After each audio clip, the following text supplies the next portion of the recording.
Hi, everyone, and welcome to the Digital Culture Ideas YouTube show and podcast. I'm your host, Hills Blackmore, and today's podcast, we're actually meeting with Olivia Dyet, who's the founder of Empathix Limited. So Olivia is an experienced consultant and leader with a passion for enhancing organizational cultures and people strategies. Throughout her career, she's built and scaled teams for high-performance cultures, leveraging her expertise in leadership, change management, and employee experience and design. So she's right up my alley in terms of the people-centric approach that I like to take. And in recent years, interestingly, she's expanded her focus to include emerging industries and technologies, particularly in the Web3 space, which is where we've connected. So this has given her the opportunity to build her own brand and explore the world of cybersecurity and contribute her insights into the Web3 community as a thought leader. So I love that, Olivia. Welcome on the show. And how are you? Thank you. Thanks very much. It's super exciting to be here and to talk to you today. I'm good. I'm in the midst of school holidays. But I have 3 kids to entertain as well as my work to do. So that's been fun, but not isolated. So that's nice. Perfect. And to tell you the truth, I'm exactly the same. High five, I've got 3 kids as well. And I've just put a wee sign on the door because we run the tick and the cross method.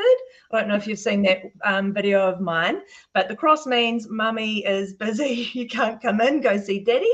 And then a tick means come on in, and I can Velcro them on and off the door. So that's how I try and manage the school holidays, particularly when doing recordings like this. So I totally get it. Olivia, now I think it'd be really useful for our audience if you just told us a bit about yourself, a bit of context about your background, and particularly how you got into technology. That'd be great. Sounds good. Thank you for the amazing intro, by the way. It's always quite odd to hear someone else talking about yourself. But my background is in HR. So I originally studied psychology and business and have always been interested in the way that organizations run, but also really genuinely care about how people are organized within that and feel in that to get the best out of them. And so over the years, I've worked for many different large and smaller organizations. And in recent times, I had my 3rd child, who is nearly 2 years ago. And I have always had a really keen interest in technology, having grown up with it, having seen how businesses kind of are shaped around it as well.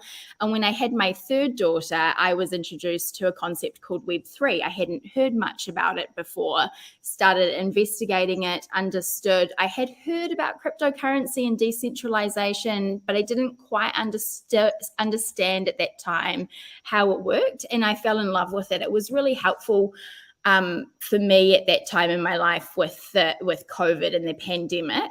And through that, I built a global branding community focused on mental well-being and nature connections. I have a co-founder who's skilled in that area as well. And I learned just so much about different technologies and the way we scale and build communities, but also the way that we can help people using technology. And so this year, I've worked for myself for some years in human resources. I've launched my Empathix Consultancy, and I'm working on building a technology to support organizations solve their recruitment problems. This is an area that I'm super passionate about, and I just really love using technology to be able to help people and communities solve really big world problems. And that's why I'm here. Fantastic. So this is great because you have a semi-similar background to me, because I started my career in organizational psychology and business as well. Obviously you're more in the kind of change space. And when you had your 3rd child, yes, that would have been in the middle of COVID, and when Web3 was hitting some public consciousness. So yes, you've been, joining that at quite an exciting time. Olivia, so one of the reasons I was really keen to have you on the show was to put your HR lens over AI and ChatGPT.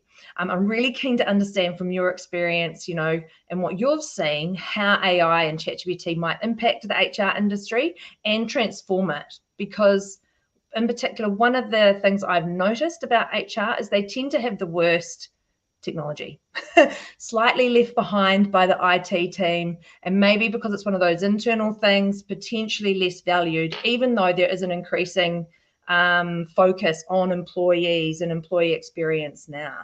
So yeah, tell me what kind of impacts you think these kind of technologies are going to have on the HR industry. It's a super interesting observation you have, because working in HR for so long, I can attest to the technology, being difficult to implement and difficult to use, but also difficult to understand how we can use technology to be able to enhance ourselves and our processes, and perhaps a little bit of fear as well around we are in the people business. And so if we use these technologies, what will our roles look like? And I think, so from like a strategic perspective, I think it's really important to be thinking around, instead of how might these technologies, how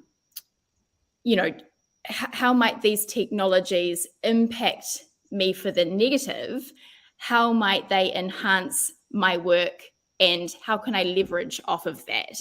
And so some of the things that I'm really excited about seeing are the streamlining of processes. So in organizations, as you'll know as well, there's that kind of tier one support that employees need the information and should have the information readily accessible to them. But organizations have really struggled to provide that. And that weighs down administratively, particularly on larger organizations.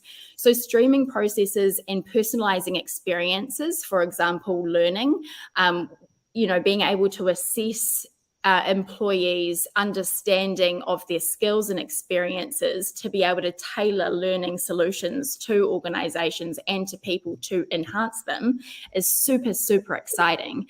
And from a practical perspective, to leverage strengths so that particularly HR people don't have to be caught doing the mundane administrative things that they are caught doing a lot of the time, but to be able to streamline those processes and automate them in a way that creates a really people-centered experience for people. I imagine in HR, and because I've done it with the different organizations I've worked in, often you're asking the same question to HR that they've probably had a million times. So you can start to see how some of this technology is really going to help. Is there a way, maybe, could you paint me a picture more about what you mean when you say, HR and, AI technology and what that could look like? You've mentioned training, but what do you mean? Can you paint a picture a bit more? Yeah, so at the moment when people are onboarded, for example, into an organisation, they'll, generally speaking, there's a kind of one size fits all learning approach that happens, and that's just due to constraints of the organization. But I'm imagining a platform or a time integrating ChatGPT where we can personalize those learning experiences for people. So me as an HR business partner, as example, could come into the organization. ChatGPT particularly, or artificial intelligence, can assess where my skill set is, create automated learning pathways for me to be able to achieve not only my goals, but also the goals of the organization as well. This in turn will help with employee engagement and retention. And then outside of learning, the administrative tasks, so contract generation, or being able to get those really good insights around when we're looking for roles in an organization, what are we really looking for? And articulating that in a way that's really, really clear and quick to translate that into a job ad to be able to reach the people that we need to reach faster. So all of that happening at speed will enable us to be able to be more strategic for our businesses and customers so that we can add that people lens without having to worry about the cumbersome things. Yeah, and this is what I think as well in terms of AI and what it's going to do. I think it's going to raise everyone's capability up. You have to embrace the technology first and learn to play with it, which is why I really encourage people to lean in. And basically every person I run into that hasn't used ChatGPT, I load it up on their phone for them. I get them to sign in. I'm like, just play with it because you've heard about designs and you now need to know exactly how powerful that is. So yeah, I think it will raise capability of everyone up. And then that's really exciting, I think. What would a senior HR professional or director be doing if they weren't doing what they're doing today? Like, it's amazing. Like, yeah. In terms of that. Sorry. Yeah, I was just going to say, in terms of the strategy and the direction and data, like you're talking about, that's really exciting. Yeah, I think as well in terms of collaboration and being able to come up, so you can use it obviously, as you know, like as a tool to be able to problem solve something, and the ideas that it can generate from that to lift that bar from where we are now, it not only from an efficiency perspective, but also from like a user perspective is really awesome. So I'm exactly the same as you. I've been actually running ChatGPT specific for HR professionals in New Zealand workshops, and they've been really successful and really helpful to people, which is cool. Yeah, so huge possibilities, huge opportunities with this new technology. If we just take a bit of a balanced view and look at the other side, what might be some of the ethical concerns, potential biases, that we need to consider as we implement ChatGPT over kind of HR processes? I think there are many, and I think this goes back to your question or your comment around HR technology as well, and the level at which that companies value privacy and security over their data as well, and making sure that it is secure and it is safe, and that we are also treating people in a human-centered way. And I think the thing that I've been talking about is that real importance for human oversight. Or human oversight over the technology. So having a human obviously run the technology, so not automating insofar as that you can't review a contract that's been generated, as an example. And data privacy. So I use ChatGPT at the moment, and I use it every day for all sorts of things. I also use it with clients, but I'm also really careful to anonymize that data. So I don't do anything that is identifying. And that's super important for companies to be able to have that assurance that their data is protected. And then security as well. I have a keen interest in cybersecurity, and just I think because we're at such a pivotal point with ChatGPT being so revolutionary, the concerns around all of the what ifs and just wondering how that will impact in the future, because there will be things that we don't know now that will happen in the future, and safeguarding against that. I think as well, from an ethical perspective, it is about that balance between using artificial intelligence to inform your decisions from a data perspective versus using it to make your decisions, so that we retain that human-centered approach. That's true. I loved you talked about governing AI and, how we kind of manage it, because I do think HR has a really important seat at the table in organizations around AI. And so, for example, what I'm seeing is in businesses who are they're coming up with lots of ideas around how they might be able to use AI. And then there's this issue of how do we govern it, because the cat's out of the bag. We talk about what could happen in the future, but it's actually here now in the present. And we're seeing lots of companies scramble together to push policies or, messages out to staff saying, don't use ChatGPT, the public version anyway, with our sensitive, company data, because it will consume it and use it, and there are other ways to set that up. But when people are talking about governance, what I'm seeing is they're starting to form these steering committees around AI and governance and ethics. And HR is at that table. So they've also got IT, they've also got the data and AI people. They also have business lens or finance kind of people doing the analysis around how much income it's going to, or how much efficiencies it's going to build. But I think HR have a really important place on those steercos from the people perspective, just to make sure that voice is heard. So I think it's an important seat to continue to have at the table. So I think in terms of HR having a seat at every table in terms of governing the use of AI, because people are at the center of most businesses, it's super important, and one that can't be overseen, but also one that HR people need to have in order to progress the value that they deliver to their customers. So I completely agree with that. Which kind of leads me to another point around, it's like health and safety or security. Like everyone needed to be upskilled. It wasn't just the health and safety or security people. Everyone had to be upskilled, and it feels like the same as with AI. Like across the enterprise, we need to upskill everyone, including HR professionals. So, what kind of skills and competencies do you think HR professionals should adapt and learn, and how can we support their training and development, and what that looks like? Yeah, I think this is an interesting one because I kind of hear three distinct things. One, I'm using it and loving it. Two, I'm using it, but I'm not 100% sure about it. Or three, no, it's beyond me and I just don't want to use it because I'm a little bit scared of it. And so the thing that I've been talking about the most is the skill of prompting. So being able to understand how to interact with it to get the most out of it in a meaningful way. And that's what predominantly I've been running my sessions on, but also understanding how it can be used to form, from manually led decisions to data-driven decisions using technology. And then a flow-on effect from that is how we use this technology across organizations to be able to maximize its impact and help people to be able to upskill and perform their roles at a new and different level using AI as well. So what do you mean, just to pick apart, when you said manual decision-making to data-driven decision-making, like what does that look like?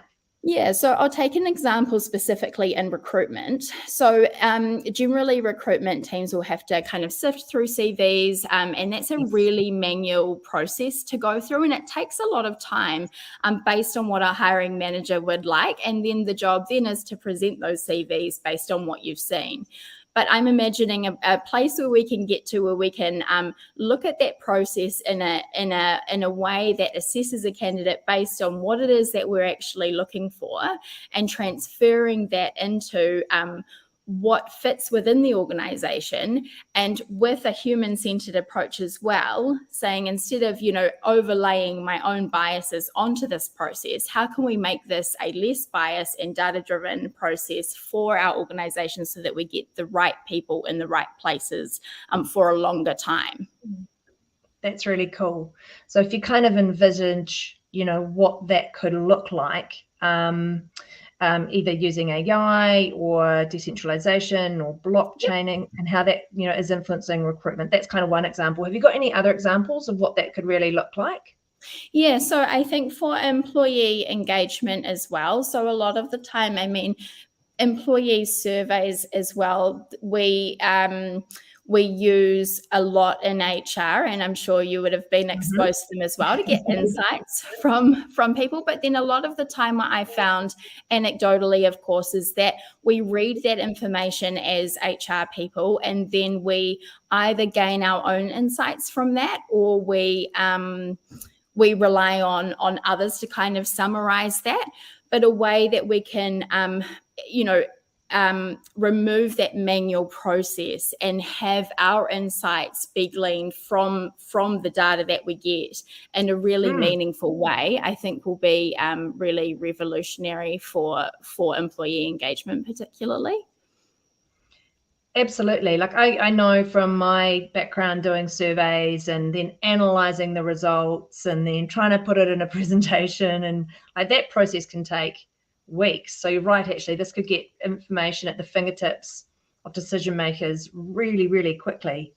Are there any examples that you can share of people who might actually be doing this, whether it be AI, ChatGPT, Web3 integrations, and if there's any lessons we can learn from what other people have already done?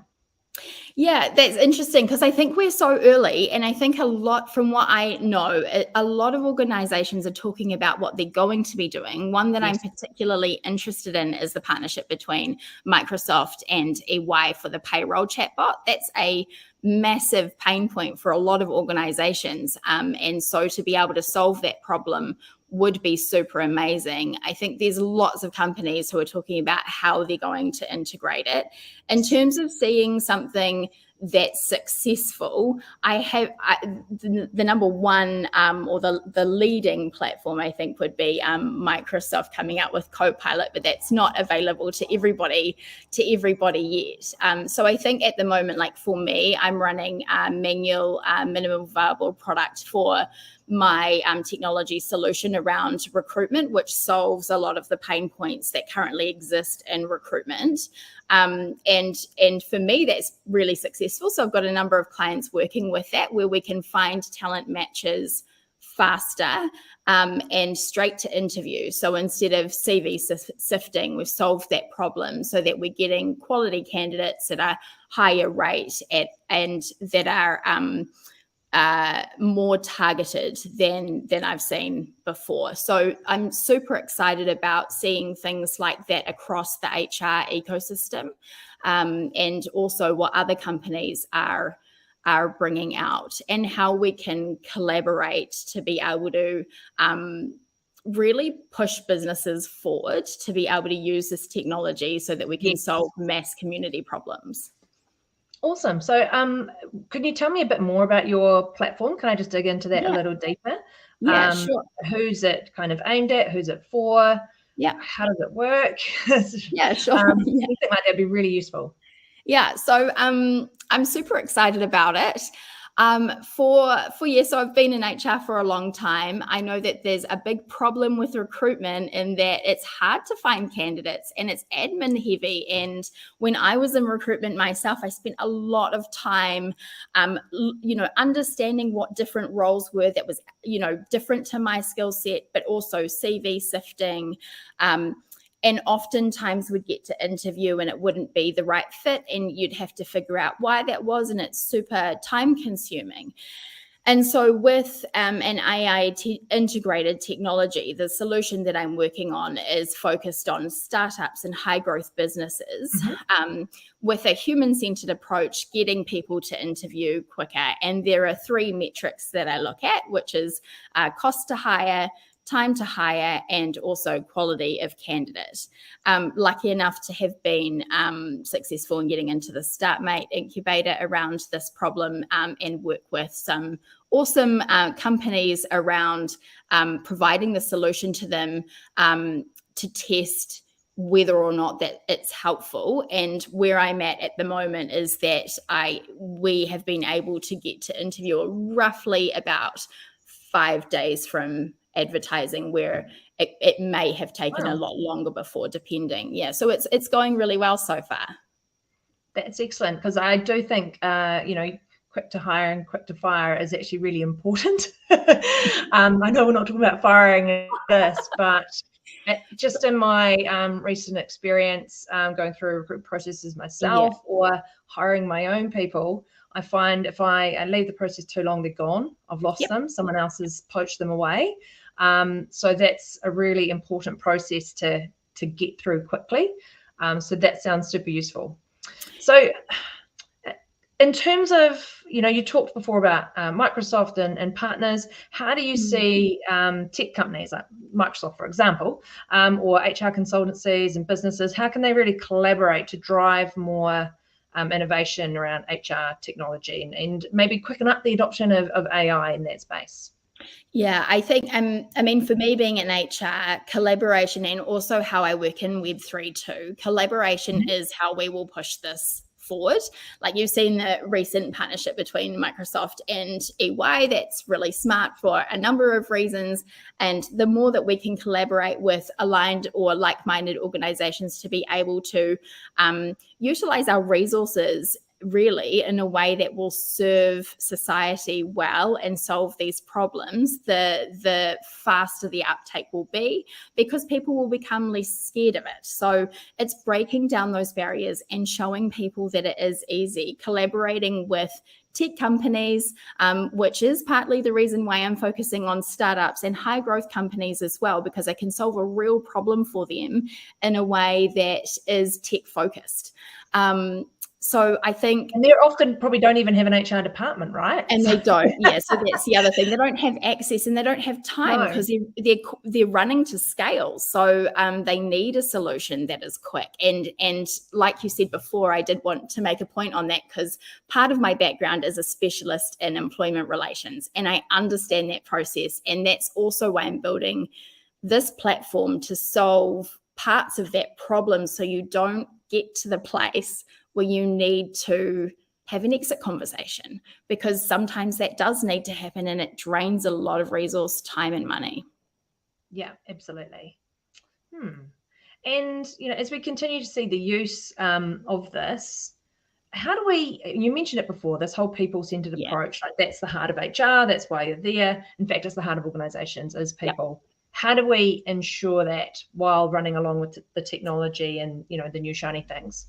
Yeah, it's really hard, and I empathize because I think that there's a lot of fear that goes that comes into play when there's new technology or anything new that happens. I think for me, it's talking about augmentation versus replacement. So there are jobs, that existed 100 years ago that don't exist today. And it's about how organizations shape around that and people get on board to be able to support that, to augment them rather than replace them. Yeah, absolutely. And I think, it's a lot of the AI that we're seeing, it's very much working alongside a human to help the human. Microsoft talk about Copilot, it's not the pilot, you're the pilot. It's your Copilot helping you along. So I think that's a really important relationship that people need to understand. It's not about taking over decisions, but helping make really good decisions, hopefully. Yeah, that's right. I think anyone who has used, for example, ChatGPT for any period of time as well would understand, like, the input is really only as good as the output. And you do really need to have a keen eye on what it's outputting to make sure, like, it needs that human piloting, like you say, because it does really work alongside. And I think in the beginning, you can easily get carried away with how it can be scary. But when you take that back to actually how it can help, if used in the right framework, then I think that's actually really powerful for people. Absolutely. My mind's buzzing with lots of different use cases for AI with HR information. Like, for example, think about mergers and acquisitions and how painful that process is for the organization and HR people and the individuals to work out which seat they're going to be sitting in when they're bought, and how AI can help fasten that up, because that's a really painful limbo position for everyone to be in. And if you can rip the Band-Aid off quicker with that, but get people in the right seats, that would be fantastic. But imagine how quickly organizations might be able to change in the future, and that's really interesting. No, totally. I agree as well, because I think in that limbo, like you say, is the space for people to get really scared, and then that's when kind of rumors start. And so condensing that painful process and providing clarity for people in a really more efficient input and consultation potentially from employees as well into it, to make sure that they're not just put in the right spot, but it's a spot that they really want to be in as well. Kind of coming back as well to that, that individualization, that ability to be able to rapid scale see you as a human in the organization, and to be able to have solutions that you need, and you're not treated as just a number, which is why that human side of it is so important. But yes, I also get really excited about all these ideas too.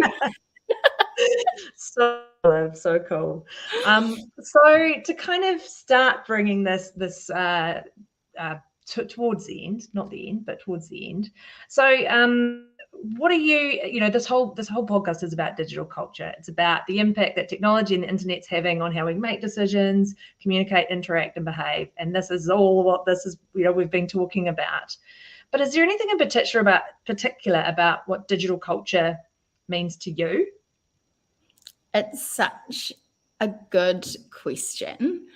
For me, I really think it's about the mindset that we have in like integrating technology with prioritizing how technology helps them solve problems, not just for our businesses, but for ourselves, for people in our communities, and how, like I look at some of the startups in climate tech, and I just think it's incredible. It's amazing. So for me, it's about kind of going back to what you said before around using technology alongside us to be able to solve really impactful problems that we have.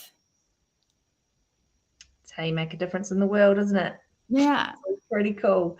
And just on a personal note then, another question I quite like to ask, because I'm always interested. So I like to survey people when so first of all, I'll get people to download ChatGPT on your phone. The next question is, so what are the top apps on your home screen of your phone at the moment?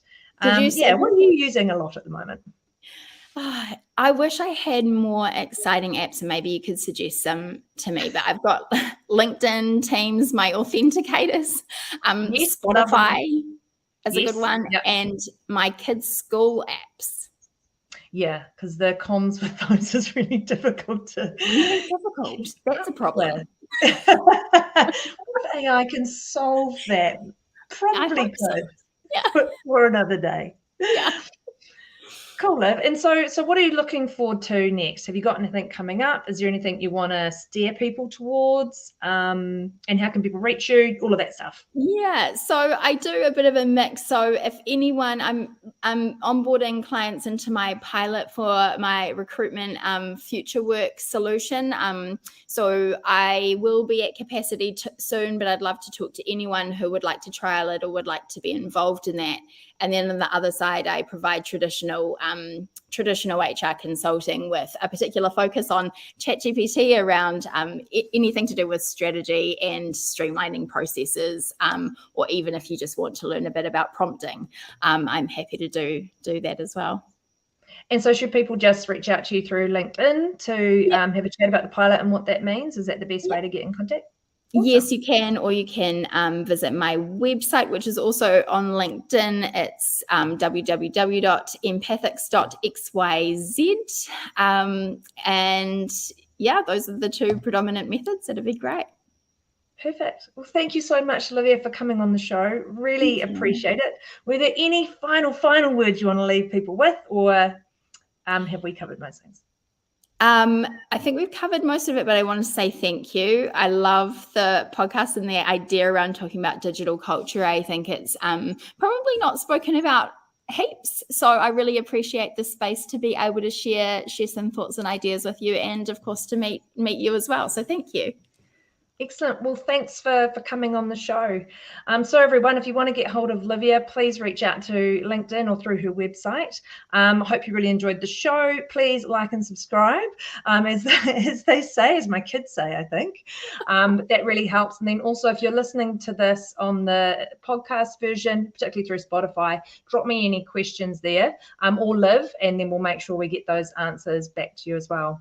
Hope you all have an amazing day, and we'll speak soon. Bye.